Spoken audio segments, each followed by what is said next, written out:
સુરત સાપોર માછલીપીઠ વિસ્તારમાં મેટ્રોની કામગીરી દરમિયાન રસ્તા પર મસમોટો ભૂવો પડ્યો હતો. લગ્ન મંડપમાં જ ભૂવો પડતા અફરાતફરી મચી ગઈ હતી. સુરત સાપોર માછલીપીઠ વિસ્તારમાં મેટ્રોની કામગીરીના કારણે રસ્તા પર મોટો ભૂવો પડ્યો હતો. લગ્ન પ્રસંગનો મંડપ પણ આ ભૂવામાં અડધો ગરકાવ થયો હતો. 20 થી 25 ખુરશી આ ભૂવામાં ગરકાવ થઈ હતી. અંદાજિત 25 થી 30 ફૂટ જેટલો ઊંડો ભૂવો હતો. મેટ્રોની કામગીરીને લઈ બાજુમાં ચાલતો બિલ્ડિંગનો પ્રોજેક્ટને પણ 5 વર્ષથી બંધ કરી દેવાયો છે, તો સ્થાનિકોને છેલ્લા 5 વર્ષથી મુશ્કેલીઓ થઈ રહી છે.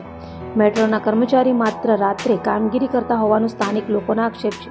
તો આખી રાત ભૂવાની અંદર માટી પૂરવાનું કામ ચાલ્યું, છતાં સવાર સુધીમાં આ ભૂવો સંપૂર્ણ ભરાયો નહોતો. અગાઉ પણ મેટ્રોની કામગીરી લઈને એક ભૂવો પડ્યો હતો. હાલ જે જગ્યા પર ભૂવો પડ્યો છે ત્યાંથી 150 મીટરના અંતરે 1 મહિના પહેલા ભૂવો પડ્યો હતો. મેટ્રોની કામગીરીના કારણે બિલ્ડિંગ ખાલી કરવામાં આવી હતી, તો સ્થાનિક લોકો ભયના માહોલ હેઠળ જીવી રહ્યા હોવાનું જણાવ્યું હતું.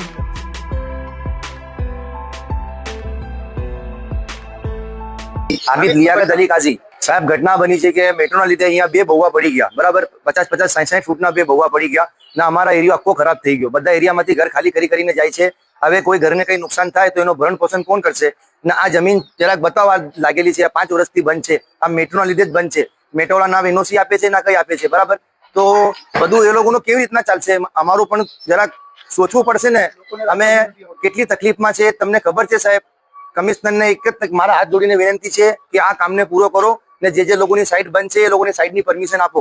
બરાબર, નહીં તો પછી કાલ ઉઠીને કઈ થાય તો બાકી કાલ ઉઠીને કઈ થાય તો આ બધા માણસ 1000-1500 આદમી સુડા ભવન ને એસએમસી માં તમને મળશે. બરાબર, ને હવે કાલે 9 વાગ્યા ઘટના ભાઈ ની 50 થી 60 લોકો બચી ગયા મરતા. એ તો ઉપર વાળાએ બચાવ્યું. બરાબર, હવે બાજુ વાળા મકાનમાં પણ તકલીફ છે કે